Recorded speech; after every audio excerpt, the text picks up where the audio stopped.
안녕하세요.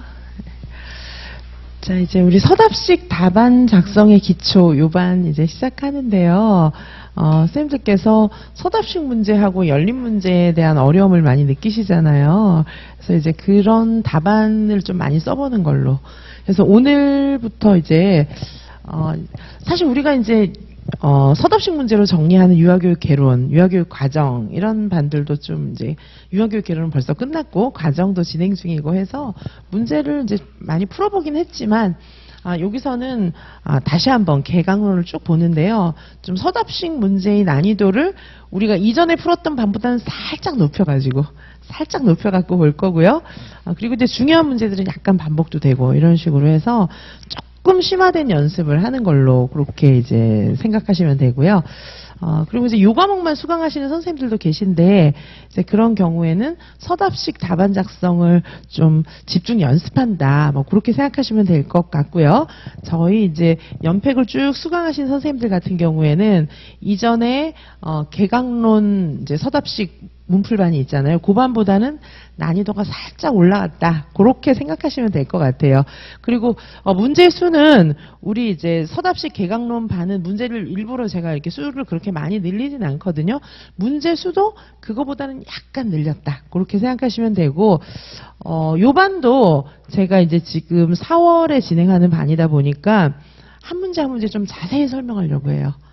근데 이제 5월 넘어가서 본격적으로 이제 문제 수를 그때는 많이 늘릴 거거든요. 지금은 우리가 이제 이전에 공부하시는 저랑 같이 공부하셨던 서답식 유아교육개론, 서답식 유아교육과정 같은 경우에는 이제 주당 푸는 문제가 한 20에서 25문제 요 정도 됐는데 이제 요반은 30에서 35문제 요 정도 될 거거든요. 그리고 5월 이후에는 이제 50문제씩 이렇게 풀 거예요. 그러니까 이제 문제 수가 많아지면은 아무래도 설명을 많이 할 수 있는 시간이 좀 줄어요. 왜냐하면 제가 설명을 한다고 막 엄청 강수를 늘려놓으면 선생님들이 그거 감당하기가 어렵기 때문에 제가 또 수강하실 수 있는 강수도 맞춰드려야 되기 때문에 이제 이 수업은 이제 문제가 지난 수업보다는 조금 문제 숫자가 늘지만 설명은 그래도 좀 자세하게 하려고 노력을 할 거예요.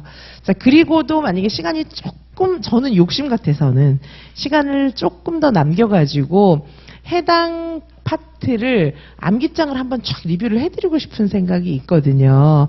근데 그러면 이제 강의 시간이 너무 늘어나 버리면 바람직하지 않고 사실 암기장은 또 음원 파일들을 다 갖고 계시기 때문에 제가 굳이 안 해드려도 그걸로 들으면 되기는 해요.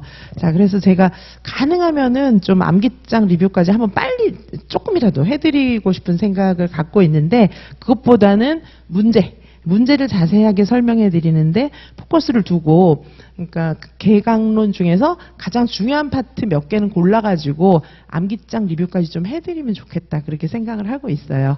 자, 그래서 요 반은 무엇보다 서답식 답안 작성에 이제 중점을 두는 자 선생님들이 좀 힘들어하시는 서답식 답안 요거에 이제 중점을 두는 건데 서답식 답안 작성은 누구나 쉽지는 않아요. 자, 그래서 제가 이제 몇 가지 말씀을 좀 드리면은 첫째는 문제를 푸실 때 이건 뭐 서답식뿐 아니라 모든 문제가 마찬가지예요.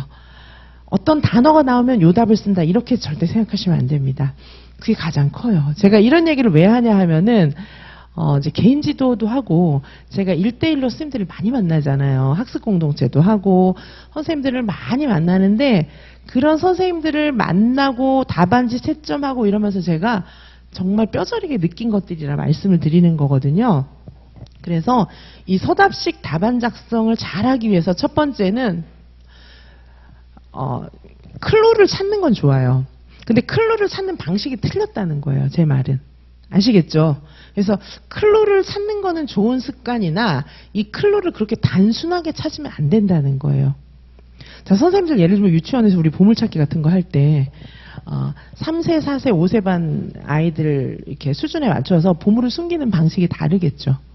자, 교수들이 유아인명 시험 문제 출제할 때 클루를 단순하게 주는 문제도 있지만 복잡하게 주는 문제가 더 많아요. 그런데 선생님들의 그 클루를 찾는 방식이 다 똑같은 거예요. 그게 말이 안 될 것 같죠. 선생님들 생각에.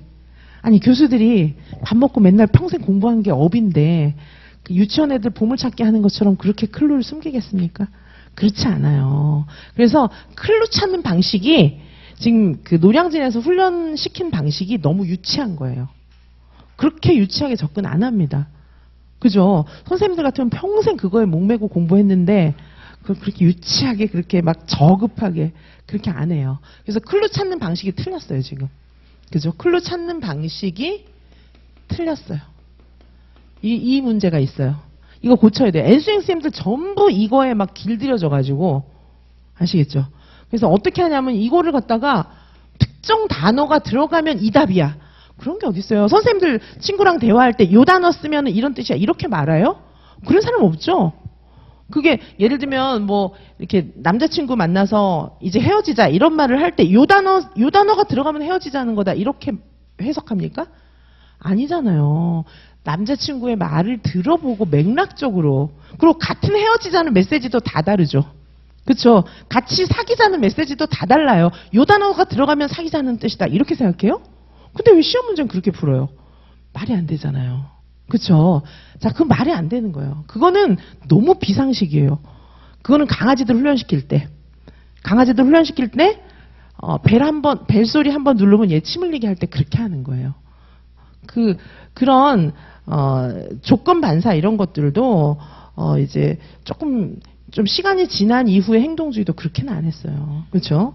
자, 그래서 선생님들께서 단어 여기에 집착하는 거 이거는 너무 말이 안 되는 거예요. 선생님들 평소에 대화하는 거 생각해 보세요. 근데 시험 문제를 평생을 막 진짜 평생의 업으로 생각하시는 선생님들이 얼마나 중요하게 생각하시는 시험이에요. 그걸 이렇게 유치하게 접근하시는 건 말이 안 돼요.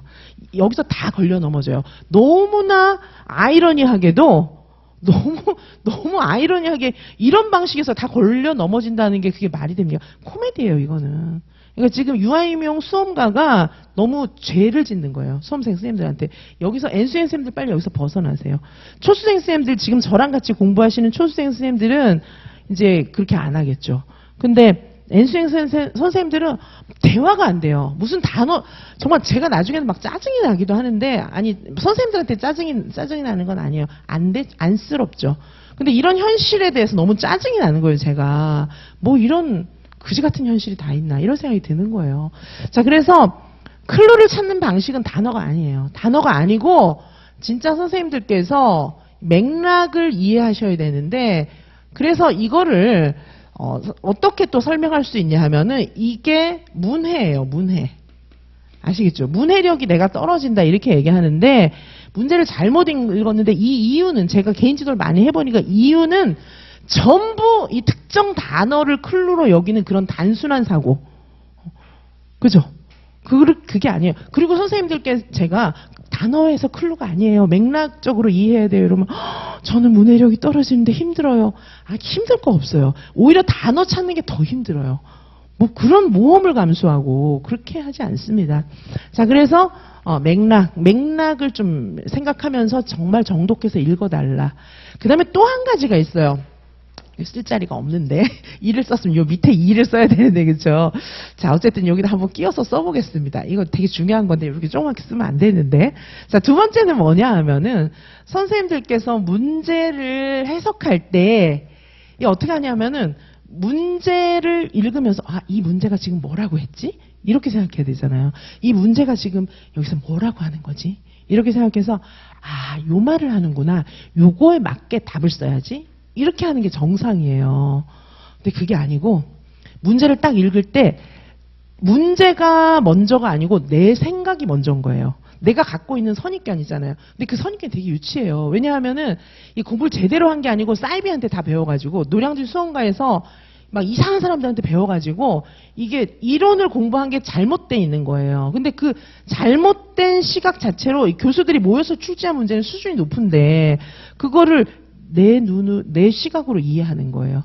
그래서 선생님들이 문제를 읽을 때 어떻게 포커스를 둬야 되냐 하면은 이 출제자가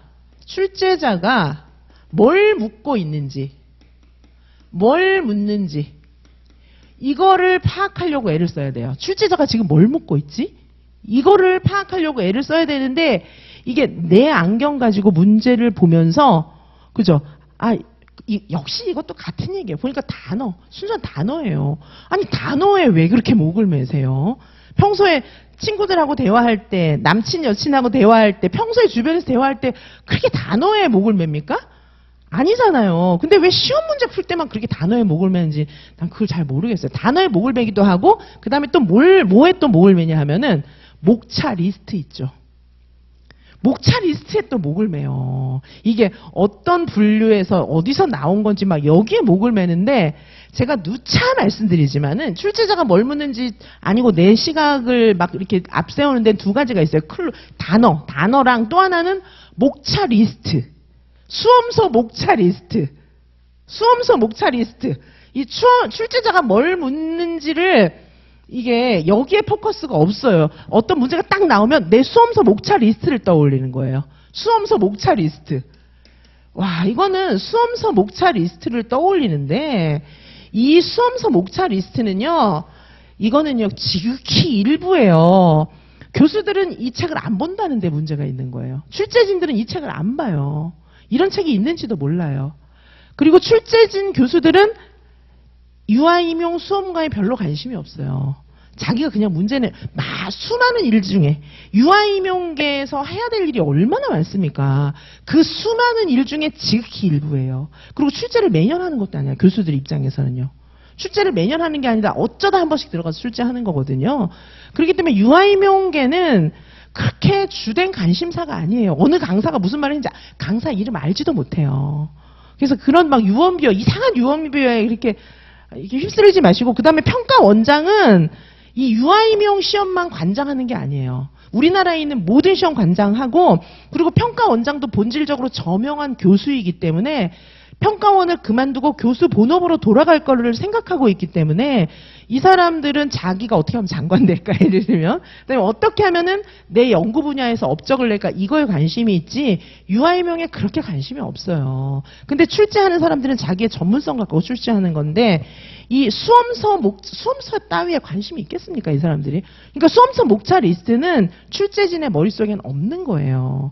단지 선생님들이 이 방대한 유아교육 과목을 공부하는데 좀 편리하게 하기 위해서 그 목차 리스트를 머릿속에 넣었을 뿐이에요. 그러므로 선생님들께서 이 문제를 봤을 때는 내 수험서 목차 리스트에서 어디 나왔지? 이게 아니고 이 사람이 뭘 묻고 있지? 그거를 파악하는 데 주력해야 돼요. 그러니까 내 안경 가지고, 내 안경이라는 게 순전히 단어하고 내 목차 리스트인데 그걸 가지고 이 문제를 해석하려고 그러면은 안 되는 거예요. 그래서 뭐냐면 어떻게 하든지 간에 내가 가지고 있는 모든 지식 가지고 이 문제를 이해하려고 해야지 문제를 이렇게 내려다보려고 하면 안 되는 거예요. 여기서 뭘 묻고 있지? 여기에 맞게 난 뭘 써야지. 이렇게 유연하게 해야 돼요. 1차도 2차도. 근데 선생님들한테 자꾸 보통 선생님들이 출제자가 뭘 묻고 있는지 이렇게 안 하고 어떻게 하냐면은요, 내가 아는 것을 써야지 이렇게 생각하는 거야. 여기서 오답이 엄청 나와요. 내가 아는 걸 써야지. 뭘 묻든지 간에 요 단어와 목차 여기에서 문제가 나왔어. 그러면은 뭘 묻는지와 상관없이 내가 아는 걸 쓰고 나와야지. 이렇게 생각하는 거예요. 제가 수많은 N수생들을 본 결과 제가 선생님들께 요 얘기는 해야겠다 생각한 거예요. 이렇게 하면요 떨어집니다. 이렇게 하면, 근데 문제는 뭐냐면 이렇게 하고 떨어지는 분들이 자기가 되게 실력 좋은 줄 알아요. 그 뭐냐면 노량진의 우상에 빠져 있는 거야. 무지, 맹목, 우상 이런 거에 빠져 있는 거예요. 그죠? 보통 이제 사이비 종교 집단이잖아요. 사이비 종교 집단에 이렇게 막 이렇게 거의 빠져 있는 사람들 있잖아요. 자기가 틀렸다는 생각 안 해요. 다 자기가 맞다고 생각하는데 그것만 우주로 여기는 거예요. 그게 다예요. 그 노량진가에서 공부 오래 한 N수행 선생님들이 이런 우상에 빠져 있어요. 그래서 계속 떨어지는 거예요. 이걸 벗어나셔야 됩니다. 어떻게 해야 되냐면 철저하게 이게 뭘 묻고 있지? 그걸 파악해가지고 묻는 말에 답을 해야 돼요. 근데 그 묻는 말에 답을 하는 게 굉장히 쉬운 문제도 있고 어려운 문제도 있는데 이거는 문제를 많이 풀면 습득이 됩니다. 일단 선생님들께서 이런 우상으로부터 벗어나야 돼요. 클루를 찾을 때 이 둘 다 문해를 잘해야 되는 거예요. 이 두 가지가 다. 근데 선생님들 두려워하지 마세요. 기본적으로 문해를 잘해요, 선생님들이. 근데 너무 어렵게 생각하면서 이상한 걸 붙잡으면서 사단이 나는 거예요. 보통 왜 정신적으로 미약한 사람이라든지 사이비 종교에 빠지는 사람이라든지 다 자신이 약하다고 생각해서 그런 거거든요. 선생님들이 약하다고 생각해서 사이비 방법을 찾는데 이렇게 하시면 떨어집니다. 왜냐하면 전부 감점 요소에 싹 걸리는 거예요. 1차든 2차든. 자, 그래서 선생님들께 이 서답식 답안 작성의 기초에서 선생님들이 지금 이제 염두에 두셔야 될 거는 두 가지예요. 다시 말씀드리는데, 하나는 클루를 찾는 방식을 단어가 아니라는 거죠. 문제를 잘 읽으셔야 돼요. 문제를 잘 읽어서 요 단어가 나오면 요 답이야. 이 생각을 버리시고 문제를 잘 읽고 맥락적으로 봐야 된다. 남자친구가 만나자, 사귀자, 헤어지자 이런 단어, 문장 들을 때 하고 마찬가지예요. 아시겠죠? 그다음에 두 번째는 출제자가 뭘 묻는지를 명확하게 파악하려고 해야 돼요. 내 수험서 목차에서 요거니까 요거겠지 이렇게 생각하면 안 되고 이 사람이 뭘 묻지? 그걸 파악해서 그 묻는 말에 정확한 답을 낼 생각을 하고 문제를 보시면 이게 지금 이제 4월이잖아요. 이런 생각을 갖고 문제를 많이 풀면 이게 해결이 돼요. 제가 작년에 선생님들하고 직강 선생님들하고 이제 문제 풀고 막 이렇게 하면서 이거를 N수행 선생님들이 정말 힘들어하는 거 봤어요. N수행 선생님들이 이걸 해결을 못해서 너무 힘들어하는 거예요. 이게 어떤 특징이 나타나냐 하면 이렇게 되면은 암기를 엄청 많이 했어요. 암기를 되게 많이 해가지고 자다가도 툭 찌르면 나와. 그 정도로 암기가 돼 있는데 항상 커트라인에 걸려서 떨어지는 거예요. 그런 분들이 대충 이런 우가 있습니다. 그래가지고 문제를 풀면은 제가 이제 개인 지도하면서 문제를 풀고 채점을 해보면 전부 오답을 내놓고 실수가 많아요, 이런 분들은. 근데 실수가 아니에요. 전 처음에는 실수를 왜 이렇게 하지? 이렇게 생각했는데 실수가 아니고 문제 읽는 습관이 이런 거예요. 그래서 이런 경우에는 아는 걸 다 틀려요. 그 문제가 그 답을 묻는 건지 몰랐던 거예요. 자, 그래서 일단은 선생님들께서 지금부터 수많은 문풀반을 우리가 같이 풀어나갈 텐데 선생님들께서 염두에 두셔야 될 거, 이 두 가지를 염두에 두시고 항상 출제자들은 이 수험서를 안 갖고 있으니까 여기서 선생님들은 우물 안에 있다고 생각하시면 돼요. 현재 우물 안에 있어요. 넓은 우주를 보고 있는 교수들하고는 달라요. 그래서 이 우물 안에 시각으로 자꾸 이렇게 보려고 하지 마시고 하지만 선생님들이 왜 우리 브루너의 지식의 구조를 공부하고 계시기 때문에 이 사람이 무슨 말을 하는지는 이해할 수 있어요. 하려고 생각하면. 그래서 묻는 말에 정확한 답을 내는 연습을 지금부터 하셔야 돼요. 이제 4월이기 때문에 충분히 연습할 수 있습니다. 그래서 내가 자립하려는 생각을 딱 하면 할 수 있어요. 괜히 이런 쓸데없는 우상에 이렇게 기대지 마시고 내가 자립하려고 딱 생각하고 문제 풀면서 정확한 답을 낼 생각을 갖고 연습하면 될 수 있게 제가 끌어들여요. 아시겠죠? 이런 쓸데없는 거에 의존하지 마세요. 이거는 나를 망치는 지름길입니다. 그렇죠? 자, 그래서 지금 제 수업을 인강으로 들으시는 선생님들, 앞으로 들으실 선생님들도 이 얘기를 이제 유튜브를 통해서 들으실 텐데 명심하십시오. 정말 명심하세요. 특별히 N수생들, 내가 왜 떨어지는지 모르고 막 시험만 욕하는 N생들 있잖아요. 다 이런 것 때문에 떨어지는 거예요. 그리고 나중에 뭐 하냐 하면은 자기가 맞다는 거지. 근데 분명히 틀렸거든요. 그럼 맨날 이제 뭐죠? 이의제기 하는 거예요. 저는 제 수강생 선생님들 이의제기하게 놔두지 않을 겁니다. 왜냐? 공부한 거 그대로 나와서 시험 보고 난 잘 봤어. 내심 좋아하게 만들지 이의제기하게 만들지 않을 거예요. 이의제기 한다고 바뀔 것 같으면 제가 하라 해요. 안 바뀌어요. 이의제기 한다고 선생님들 같은 건 바꿔주겠습니까? 그 답을? 내가 내 명예를 걸고 냈는데 바꾼 적이 있긴 있어요. 법조항 명확하게 틀린 거. 법조항이 틀렸다든가 뭐 이런 거 있잖아요. 그런 거는 이의제기 안 해도 고쳐줘요. 우리가 이제 문제가 잘못됐다 이러면서 고쳐줘요. 근데 이제 수능 시험 같은 경우에도 이제 가끔 답 2개다 이렇게 인정해주는 경우가 있죠. 근데 우리 시험에 선생님들이 제가 이의제기 하는 거 많이 봤거든요. 뭐 이것도 뭐 저것도 막 이의제기 하는데 소용없어요. 시험을 잘 봐야지 뭐 이의제기 해갖고 떨어질 사람이 붙겠습니까? 시험을 잘 보세요. 시험을 잘 보십시오. 괜히 차 떠나고 나서 막 손 흔들지 마시고 시험을 잘 보세요. 저는 앞으로 많은 문풀반 하면서 시험을 잘 보게 해드리겠습니다. 이의제기하게 안 해드리고. 아셨죠? 떳떳해야지. 자기가 실력이 있고 문제를 많이 풀어서 시험을 잘 보세요. 시험을 잘 보시려면 요 마인드를 먼저 가지셔야 돼요. 아시겠죠? 그래서 일단 서답식 답안 작성의 요 반은 기초예요. 말 그대로. 이 뒤로 수천 문제 풀어야 됩니다. 그래야 트레이닝이 되는 거예요. 하실 수 있어요. 하실 수 있습니다. 자, 그래서 마지막 주는 서답형 실전 모고 교육과정 AB 보시는 거예요. 자, 그래서 요거는 대학교 수준이 출제한 문제고 요 1회는 교육과정 AB 서답형 실전 모고를 보도록 하겠습니다. 서답형이 많고 단답도 좀 들어는 있어요. 실제 시험하고 이제 비중을 맞추다 보니까 근데 서답형 비중을 좀 더 많이 하도록 하겠습니다. 자, 수업 시간은 가능하면 제가 이렇게 지키려고 하고요. 조금 오버할 수는 있어요. 이렇게 가능하면 지키도록 하겠습니다. 유아교육 과정은 항상 오버를 하고 있는데 요 반은 이제 좀 가능하면 지키도록 할게요.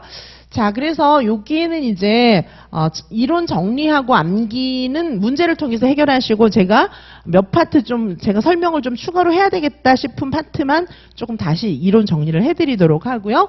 그리고 서답식 답안 작성을 하도록 하고 문제 자체에 신이론, 해실이, 놀이, 운영 사례, 누리과정 영역 이런 것들은 다 들어있어요. 모든 문제 자체. 특별히 오늘은 개론이기 때문에 교육과정 A에 해당하는 거잖아요. 그래서 오늘은 사실 우리 유아교육개론 문풀반이 있었잖아요. 거기서 좀 기초되는 문제는 풀어봤기 때문에 오늘은 요쪽 문제가 좀 많습니다. 오늘은 비중이 신이론, 해실이, 놀이, 운영 사례 뭐 이런 문제의 비중을 조금 높여놨어요.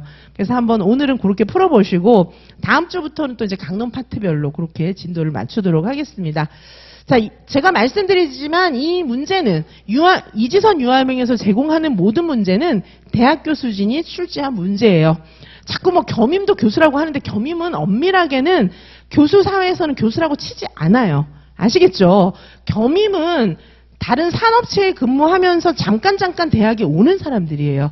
그래서 원래는 초빙 교수라고 해요. 초빙 교수. 그 외래 교수들을 초빙 교수라고 하는데 초빙 교수를 이제 한 단계 높여서 불러주기 위해서 겸임 교수라고 하는 거예요. 산학연계 애들 취업시키고 이렇게 해야 되기 때문에 겸임을 하는 것이고 그다음에 대학 평가 받을 때 겸임이 3명이 있으면 전임 1명으로 평가할 때 쳐져요. 그래서 평가할 때 되면 겸임 수요를 많이 늘립니다. 숫자를.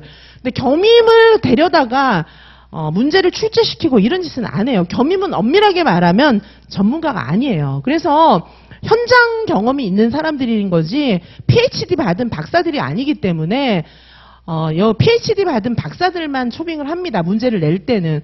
박사들이 모여서 문제를 내도 혹가다 오류가 생기는데 무슨 간이 커가지고 평가원에서 그 현장 전문가를 초빙을 해서 문제를 내게 하겠습니까? 그래서 PhD들이 모여서 냅니다.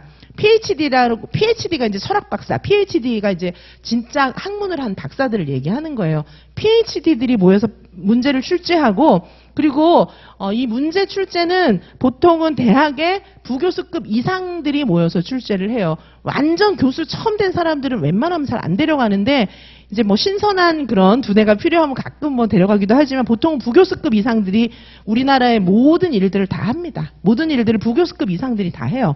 자, 그래서 부교수급 이상하고 같이 문제를 만든 거예요. 이거는. 그쵸?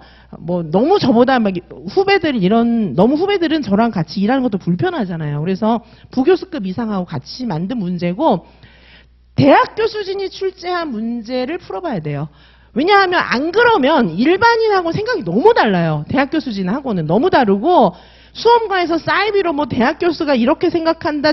전부 거짓말이에요. 제가 보면 웃겨 진짜. 생각이 그만큼 다른데 아는 척을 해야 되니까 거짓 소문을 자꾸 내는데 일반인들하고 대학교 수준들하고는 생각이 완전 다릅니다. 그래서 대학교 수준이 출제한 문제를 풀어봐야 시험장에 들어가서 멘붕 안 해요. 우리 보통 제가 작년에 2차 시험 준비할 때도 개인지도 하면서 막 하소연 많이 들었는데 뭐 그렇게 생각했대요. 원래 시험이라는 것이 공부한 데서 안 나오는 건가 보다. 그 생각을 했다는 거죠. 밤새 문제도 복습하고 밤새 외웠지만 공부한 데서 시험이 전혀 나오지 않았기 때문에 자기만 그런 게 아니고 친구들하고 같이 야 원래 시험이라는 게 공부한 데서 안 나오는 건가 보다. 이렇게 생각을 했다는데 no, 그거 아니에요. 공부한 데서 시험에 나오지. 그럼 공부 안 하지. 뭐하러 공부를 합니까? 그렇죠?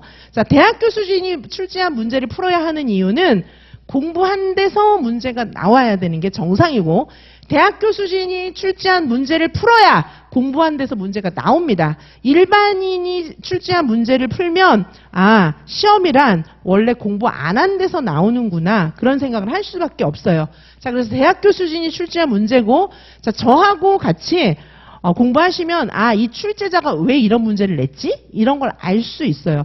그걸 알 수 있어요. 클루를 단어 갖고 찾는 게 아니고 문제를 딱 보면은 아, 이 문제를 왜 냈지? 이런 게 감이 와야 되는데 그건 정말 많은 문제를 풀어봐야 가능한 거예요. 그리고 이론 공부할 때도 생각하면서 하고, 자, 그렇게 할 수 있게끔, 자, 왜 틀린 건지도 모르고 감점 당하고, 와, 이 문제 뭐야? 맨날 이렇게 항의하고 막 이렇게 하는 이유가 한탄하다가 이제 항의를 하는 건데 본인이 공부를 덜 한 거예요, 그거는. 교수들이 문제를 잘못 낸 게 아니고 N수생 선생님들이 공부를 안 한 거예요. 공부를 하다가 말고 들어가서 시험 친 거예요. 기본서만 보고 문제를 풀어야 되는데 안 풀고 들어가서 시험 친 거예요. 그러고 항의하는 거야. 그럼 그 사람이 틀린 거잖아요. 문제를 안 풀고 공부를 잘못하고 덜하고 안 하고 이렇게 들어간 거예요. 밤만 샌 거예요. 밤새는 게 목적은 아니잖아요. 밤 안 새도 합격할 수 있거든요. 밤만 샌 거예요, 밤만. 다 아는 책 붙잡고. 그냥 시간만 죽인 거지. 불안해서. 시간만 죽이고 시험장 들어가서 이제 이의제기 하는 거예요. 그렇게 하지 마세요. 그렇게 하지 마시고 진짜 공부를 하세요. 충분히 공부를 하셔야 되는데 진짜 공부란 대학교 수준이 출제한 무수한 문제를 푸는 거 외에는 답이 없습니다. 지금 유아이명계 말고 다른 수험계는 다 그렇게 하고 있어요. 벌써 오래전부터. 제가 지금 뭐 새로운 신기한 얘기 하는 게 아니고 남들 다 하는 얘기를 다시 하는 거예요. 아셨죠? 그렇죠? 자, 대학교 수준이 출제한 문제입니다.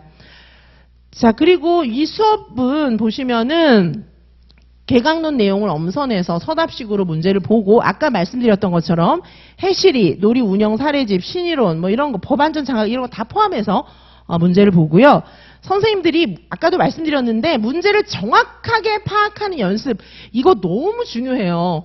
아니 정말 문제를 반만 읽는 것 같아요. 절반만 읽는 것 같아요. 진짜 이거 고치는데 몇 달 걸렸어요. 제가 선생님들하고 개인 지도하고 이렇게 하면서 이거 고치는데 특별히 N수생 선생님들이 좀 심해요.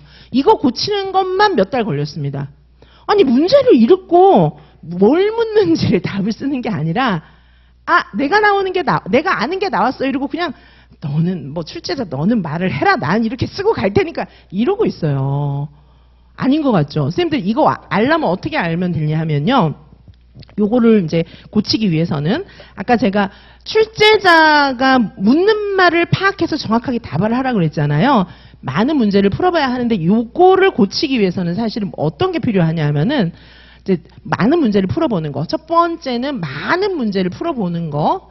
많은 문제 풀기. 이게 이제 좀 필요해요. 근데 많은 문제를 그냥 풀기 어려우니까 요 단계에서는 제가 설명하는 거 있잖아요. 그걸 이해하세요. 문제 제가 해설 다 해드리거든요. 그러면 자꾸 들으면 그게 돼요. 자꾸 들으면 됩니다. 선생님들 피아노 잘 치는 사람 피아노 치는 거 계속 보잖아요. 나도 어느 날 피아노 조금 쳐요. 그렇게 되거든요. 제가 다양한 문제를 해설해드리고 답 알려드리고 이렇게 하면은 그걸 들어요. 그냥 이해하세요. 그리고 나서 어느 정도 일단 그래야 문제의 수를 늘릴 수 있으니까 많은 문제를 푸는 게 일단 관건이에요. 문제 100문제 풀고 들어가서 뭐 어쩌자는 거예요. 그렇죠? 거기서 나오지도 않아요. 그러니까 많은 문제를 푸는 게 일단 첫 번째 관건. 그래서 제가 많은 문제 기준은 한 5,000문제로 잡는데 N수 패키지나 제 패키지가 이제 5,000문제 못 미치는 패키지도 있어요. 근데 저는 기준을 5,000문제로 두는데 이제 그보다 적으면 더 열심히 하셔야 되겠죠. 그런데 이제 제 패키지는 필수 문제들만 묶어놨으니까 하는 얼만큼 효율적으로 하느냐에 따라 성과는 다를 수 있어요. 어쨌든 저는 5,000문제를 기준으로 일단 많은 문제를 푸시는 거예요. 그게 첫 번째 관건이에요. 두 번째는 어떻게 해야 되냐 하면은 문제를 실전처럼 이제 풀어야 돼요. 실전처럼 푸셔야 되는데 단 이렇게 못 풀어요. 지금 시간이 많지 않기 때문에.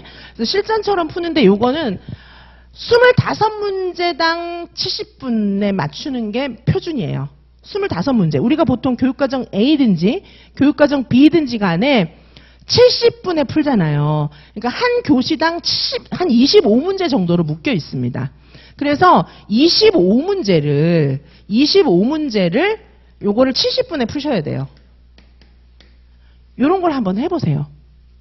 아시겠죠? 제가 지금 말씀드렸지만 30문제에서 35문제 정도를 지금 매주 해드린다 그랬잖아요. 그러면 요 30문제나 35문제 되면 70분보다 좀 많아야 되겠죠. 시간 배분을 그러면 한 80분 정도 하시면 되겠죠. 근데 강의 들었으니까 70분에 풀어야지 뭐 상관없어요. 그래서 한 70분이나 80분을 기준으로 타임을 맞춰놓고 실전처럼 한번 풀어보세요. 왜냐하면 저한테 강의 들었어도 그거 다 기억 못해요. 기억해도 답 못 써요. 그러니까 저한테 강의 들은 걸 생각하지 마시고 선생님들께서 이 문제는 풀어봐야 되겠다 싶으면 타임을 맞춰놓고 한번 실전처럼 풀어보세요. 그리고 나서 요걸 하고 나서가 중요해요. 실전처럼 먼저 풀고 그 다음에 뭘 하시냐 하면은 이제 채점과 자가첨삭을 하시는 거예요. 왜냐하면 제가 전부 다 선생님들께 해설지 자세한 거 드리잖아요. 그러니까 채점과 자가첨삭을 해보시면 되는데 제가 선생님들한테 채점과 자가첨삭을 하라고 그랬더니 진짜 자가첨삭만 하고 끝내는 거예요. 이 자가첨삭을 하라는 말은 뭐냐 하면은 분석하라는 얘기예요.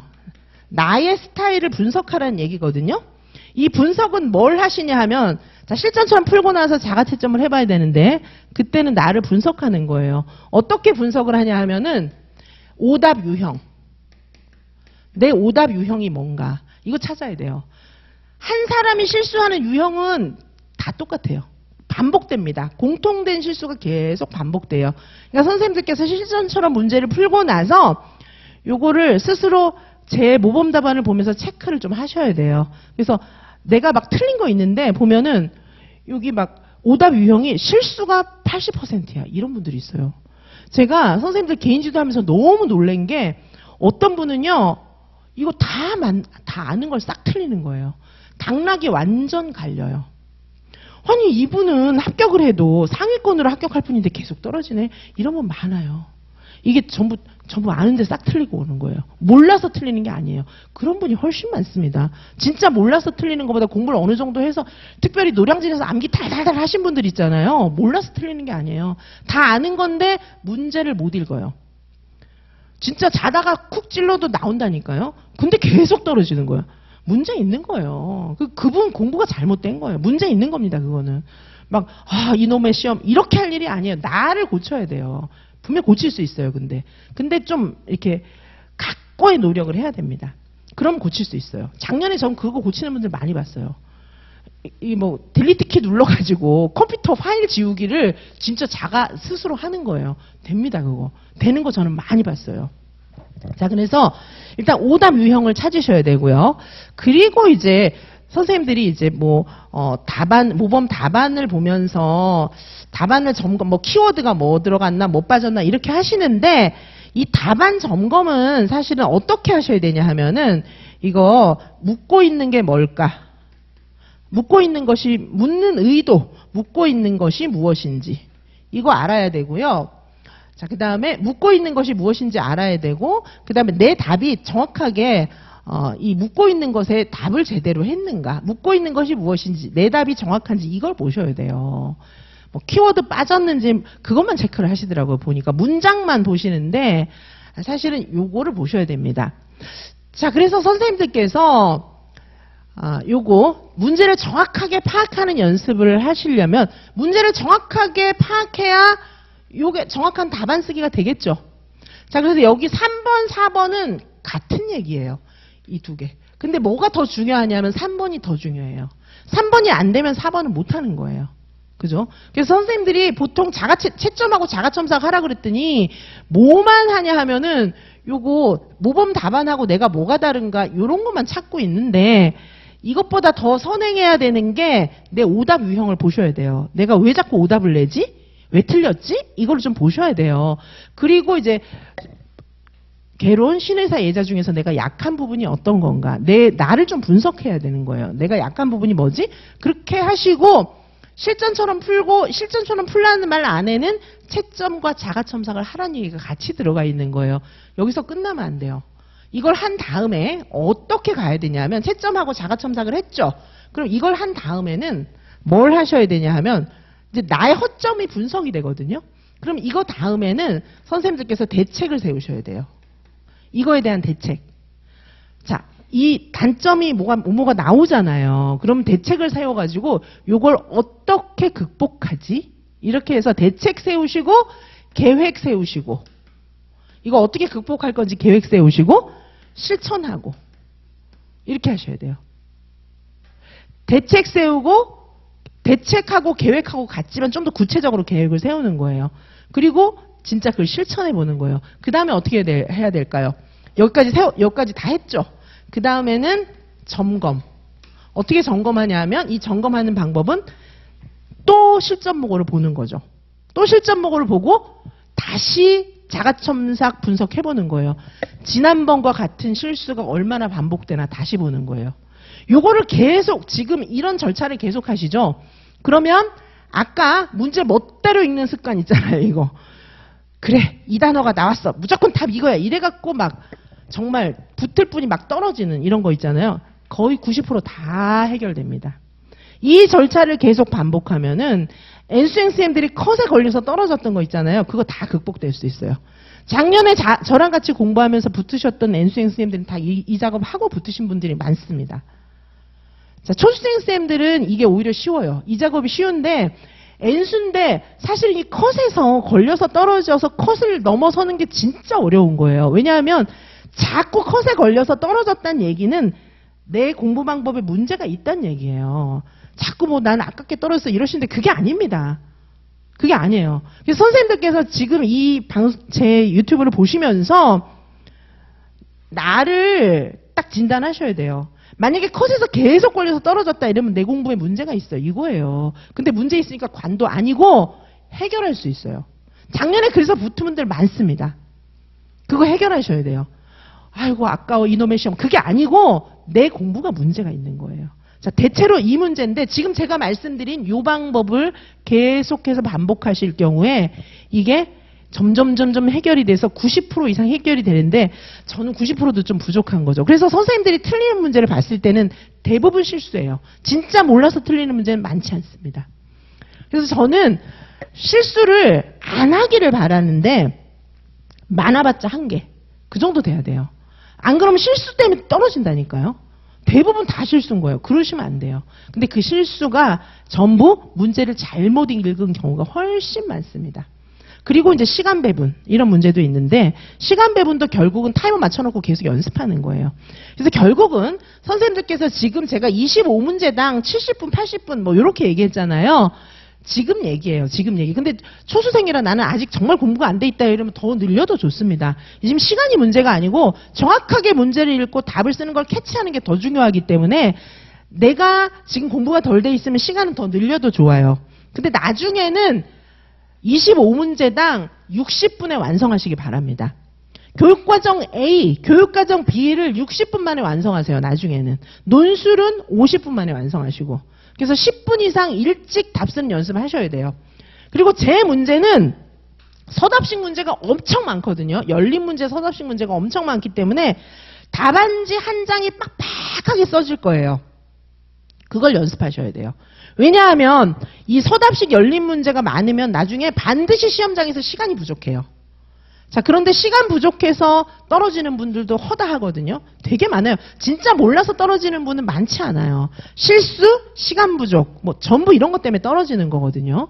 자, 그래서 선생님들이 제 문제는 서답식 열린 문제가 엄청 많기 때문에 한 장 빡빡하게 쓰면서 실제 시간보다 10분 일찍 끝내는 연습을 지금부터 계속 하셔야 돼요.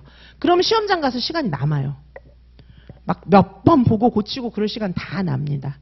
자, 그렇게 시간에 꼭 맞춰주시고요. 그리고 이제 선생님들께서 답안지 쓰실 때, 지금 이제 4월 됐으니까 그 얘기를 제가 하는데, 답안지 쓰실 때 2가지 방법이 있습니다. 답안지를 쓰실 때, 교육과정 AB 답안지 쓰실 때, 하나는 뭐냐 하면, 문제를 처음부터 끝까지 다 풀고 답안지에 옮겨 적는 분들이 계세요. 그런 방법이 하나가 있고, 또 하나는, 한 문제 풀고 한 문제 옮겨 적고, 한 문제 풀고 한 문제 옮겨 적고, 이런 방법이 있어요. 근데 뭐 이상한 루머가 있어가지고 전부 풀고 옮겨 적는 게 또 뭐 정설이다 이렇게 얘기하는 이상한 경우도 있던데 그랬다가 떨어진 분들을 전 많이 봤습니다. 절반밖에 못 옮겨 적는 거예요. 그런 일이 있어요. 그래서 그것도 나에 맞는 방법을 찾아야 돼요. 어떻게 해야 돼? 시험을 많이 보면 방법이 나와요. 자, 그래서 선생님들 어떻게 하셔야 되냐 하면은 다 해보세요. 어떤 게 나한테 맞는지 모르잖아요. 그러니까 내가 타임 맞춰놓고 지금 그리고 제가 실전 보고 기회도 앞으로 엄청 드릴 거기 때문에 진짜 실전처럼 다 해보시기 바랍니다. 그래서 타임, 시간 맞춰놓고 연습하는 거, 그 다음에 답안지, 넓은 답안지를 빡빡하게 쓰는 그런 문제를 계속 드릴 거기 때문에 그거를 시간 내에 쓰시면 시험장 들어가서 절대 시간 모자라지 않습니다. 그리고 답안지 옮겨 적는 방법도 2가지 다 해보세요. 그리고 작년 같은 경우에는 제 수강생 선생님들 중에 이 방법 저 방법 다 해보고 반반씩 썩는 분이 많았어요. 작년 같은 경우에는. 그래서 저 반반씩 썩는 분들이 많았기 때문에 이제 반반씩 썩는 방법은 선생님들마다 다를 수 있죠. 자, 그래서 한 반 정도는 한 문제씩 쓰고 반 정도는 이제 반 정도만 일단 써놔도 시간이 부족할 가능성은 좀 없잖아요. 그래서 절반은 이제 나중에 한꺼번에 쓰고 이런 분들도 많이 계셨어요. 그래서 제가 추천드리는 방법, 지금 설명드리는 방법은 답안지 쓰는 방법 3가지 있어요. 하나는 쫙 다 풀고 옮겨 적는 방법. 하나는 한 문제씩 옮겨 적는 방법. 하나는 절반은 한 문제씩, 절반은 한꺼번에. 이런 방법도 있는 거예요. 자, 그래서 선생님들께서 답안지 쓰는 방식까지 미리미리 연습 다 해보셔야 됩니다. 나중에 수많은 실전 모고를 볼 때는 모든 걸 다 해보셔야 돼요. 아침 식사의 종류라든가, 그 다음에 쓰는 연필이라든가, 뭐, 그날 이제 우리 바이오리듬 있잖아요. 이런 것까지 다 해가지고 하여튼 진짜 실전처럼 들어가는 경험을 이렇게도 해보고 저렇게도 해보고 나중에 왜 우황청심환도 막 드시고 이러잖아요. 우황청심환도 뭘 먹지? 알로 된 걸 먹나 물로 된 걸 먹나 뭐 어느 제약회사의 제품을 먹나 막 이런 것도 있잖아요. 그런 것도 미리 다 해보셔야 돼요. 갑자기 먹었는데 완전히 나한테 안 맞아갖고 자고 오면 어떡할 거예요? 그래서 미리 실전 모고의 기회를 무한히 드리니까 다 해보셔야 됩니다. 자, 근데 이제 뭐 우황청심환 이런 거 나중에 해보셔도 되고 지금은 일단 답안지 쓰는 거까지는 해보셔야 돼요. 시간 맞춰놓고 답안지 쓰는 것까지. 근데 제일 중요한 거는 여기서 요거예요. 문제를 정확하게 파악하고 그 묻는 말에 정확한 답안을 쓰는 거예요. 근데 여기서 문제는 선생님들은 자꾸 키워드, 뭐 핵심 문장 요것만 생각하시는데 이거는 제 모범답안에 다 들어있어요. 그래서 이게 문제가 아니고 선생님들의 독해력에 문제가 있어요. 문제를 정확하게 못 읽어요. 그럼 당연히 답을 못 쓰죠. 암기 부족은 아닙니다. 암기를 자꾸 선생님들 어렵게 생각하시는데 암기 부족해서 떨어지는 분은 저는 못 봤어요. 암기 부족해서 떨어지는 분은 공부가 진짜 덜 된 거기 때문에 내년에 하셔야 되는 분들이고 그분들은 자기가 떨어진 거 억울해하지도 않아요. 암기 부족해서 떨어진 분들은. 자, 그래서 선생님들은 다 이거에 걸려서 떨어지는 건데 이거는 이상한 그 동물 사육하는 방식으로 수험생들을 길들여 놓은 거 그것 때문에 떨어지는 거예요. 절대 어떤 단어가 들어가서 이걸 이 답이다 이런 건 없어요. 바꿔서 생각해 보시라고 제가 계속 말씀드렸어요. 남친 만나서 얘기하는데 요 단어 들어갔으니까 요거야 이렇게 해석하시는 분은 문제도 그렇게 해석하시면 될 것 같아요. 근데 그게 아니잖아요. 자, 그렇기 때문에 맥락을 이해하려고 노력하면 됩니다. 많은 문제를 풀 수 있기 때문에 지금부터 마음을 바꾸면 그게 돼요. 근데 계속 끝까지 가시면 끝까지 안 됩니다. 그게. 자, 그리고 이제 선생님들 암기장 자료는 제가 이제 이미 뭐 드리기도 했고요. 자, 핵심 정리 요거 암기장하고 뭐 제가 그리고 모든 문제마다 다 해설을 달아놓고 그 해설이 제가 되게 긴 이유가 어떤 이론이 한 개가 나오면 관련된 이론을 통틀어서 싹 정리를 하는 경우가 많아요. 그래서 그 제 해설 자료를 보시는 것 자체가 내용 공부가 정리가 많이 됩니다. 자, 그래서 이제 보시기 바라고요. 자, 뭐 모든 답안은 전부 다 제가 해설하고 모범답안 당연히 드리고요. 제가 예전에는 해설하고 모범답안 준다는 얘기를 잘 안 했는데 당연히 주는 거니까 저한테 연락이 와요. 교수님, 해설하고 모범답안도 주나요? 이거 연락이 너무 많이 와요. 그래서 해설하고 모범답안을 안 주는 경우도 있나요? 했더니 안 준다는 거예요. 그래서 저 너무 놀라가지고 다른 뭐 학원에서는 해설하고 모범답안 안 준다는 거죠. 그래서 제가 그거 답하기가 너무 좀 번거롭고 좀 자괴감이 느껴져가지고 요새는 해설하고 모범답안을 제공한다는 이 당연한 얘기를 반드시 제가 씁니다.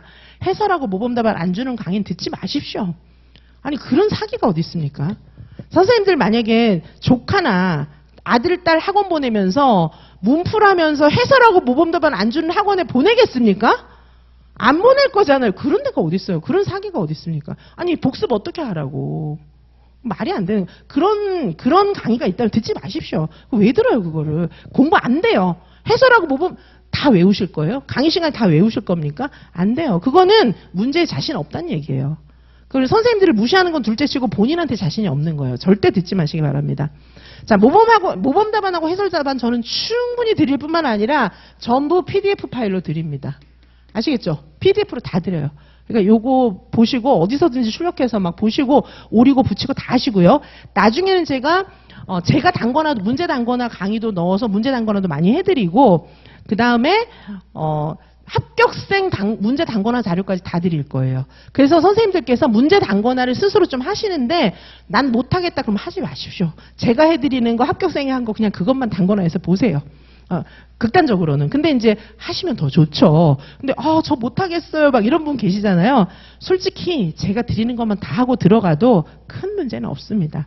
막판에 제가 시험 전날 봐야 할 백제 뭐 이런 것도 해드리고 정리를 다 할 거기 때문에 선생님들께서 제가 문제 단거나 강조하지만 나는 못하겠어요 이러면 그냥 하지 마세요. 제가 자료 다 드릴 테니까. 근데 하실 수 있는 분들은 하시기 바라겠습니다.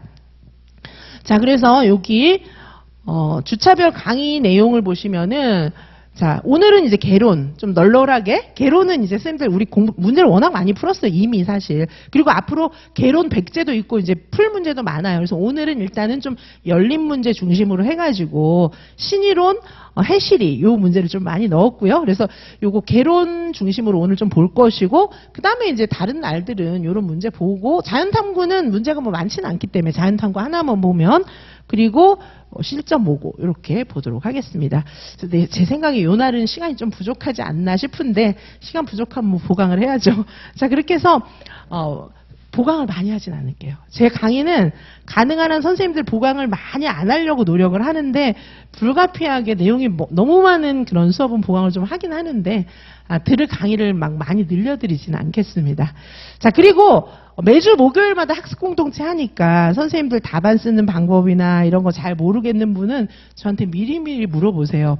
가서 아는 거 틀리고 오는 게 얼마나 마음이 아픕니까? 제가 이렇게 아는 거 계속 틀리는 N수행 쌤들 너무 많이 봤기 때문에 저하고 막 독한 마음 먹고 작업하면 이렇게 다 바뀌어요. 근데 그 틀을 놓지 못하면 끝까지 안 바뀌는 분들도 제가 보긴 봤어요. 아무리 얘기를 해도 그 틀을 놓지 못하는 분들은 결국 합격 못하고 그만두시는 분도 있습니다. 근데 저하고 진짜 씨름하면서 그 틀을 버렸던 분들은 다 붙었어요. 우수하게 합격했습니다. 그리고 각 지역 수석들 있잖아요. 수석들은 특징이 딱 한 가지예요. 묻는 말을 정확하게 파악하고 그게 그 사람의 머리가 좋아서 그런 게 아니에요. 자세가 그래요. 묻는 말을 정확하게 파악하고 그대로 답을 씁니다. 2차에서는 그대로 수업실을 하고 그대로 면접해요. 그래서 수석하는 거예요. 아시겠죠? 별거 없어요. 공부량, 암기량 다 똑같아요. 그리고 어떤 선생님들 저한테 전 나이가 많아서요. 머리가 나빠졌어요. 아니에요. IQ는 다 비슷해요. 다 그게 그겁니다. 사실 IQ 90부터 한 110 이 정도까지는 똑같아요. 자, 그리고 나이 때문에 뭘 못한다? 이거는 말이 안 되는 거예요. 나이 때문에 못하긴 뭘 못합니까? 나이 뭐 70, 80대는 할머니도 외국어 새로 배우고 그렇게 하는데 그 나이 때문에 뭘 못하는 건 아니에요. 그리고 머리가 나빠서 뭘 못하는 것도 없습니다. 방법, 자세 이게 제일 커요. 자, 그래서 지금부터 이제 저희가 요 4주 동안 서답식 답안 작성의 기초 요걸 배울 건데 이때 선생님들의 마음가짐 제가 아까 말씀드렸던 거 요거를 생각해 주세요. 클루 찾는 방식 문제를 맥락적으로 이해하는 나의 문해력을 키우겠다. 첫째. 두 번째는 출제자가 뭘 묻는지를 봐야 되는데 이거 수험서 목차 리스트 이게 중요한 게 아니라는 거죠. 뭘 묻는지 목차 리스트와 상관없이 이 사람이 뭘 묻는지를 파악해서 정확한 답을 쓰려고 노력해야 되는데 그거는 많은 문제를 저랑 같이 푸실 거예요. 그리고 실전 모고 풀면서 내가 스스로 진단하고 분석하고 극복하려고 노력하셔야 된다는 거예요. 자, 그래서 지금 많은 문제를 풀기에 필수 과정입니다. 이것은. 그래서 연습을 하시면서 앞으로 5,000문제 이상 푸실 건데 그 출발에 앞서서 선생님들께서 기본적으로 문제를 어떻게 봐야 되는지 그걸 연습하시는 시간으로 그렇게 수업을 진행하도록 하겠습니다. 자, 오늘 OT가 좀 길었어요. 왜냐하면 문제에 대해 이제는 정말 심각한 거예요. 오히려 기본 이론 같은 것들은 조금 오개념이 있거나 뭐 공부가 좀 덜 된 부분이 있어도 앞으로 이제 문제를 풀면서 이게 수정이 되거든요. 문제는 진짜 중요한 거예요. 문제 때문에 결국 당락이 갈리는 겁니다. 자, 그래서 지금부터 우리 문풀 이제 쭉 열심히 할 거니까 너무 비장하지는 마시고 하루하루 열심히 성실하게 하시면 꾸준히 하시면 되니까 같이 열심히 하시면 좋겠습니다. 방향을 바르게 하시면 목적지에 도착합니다. 방향이 틀리면 밤새서 하면 할수록 딴 데로 가는 거예요. 그래서 제가 바른 방향을 말씀드리는 겁니다. 방향을 바르게 해서 꾸준히 가시면 꼭 목적지에 도달하니까 용기 내셔서 열심히 하시기 바라겠습니다. 잠시 후에 뵙겠습니다. 감사합니다.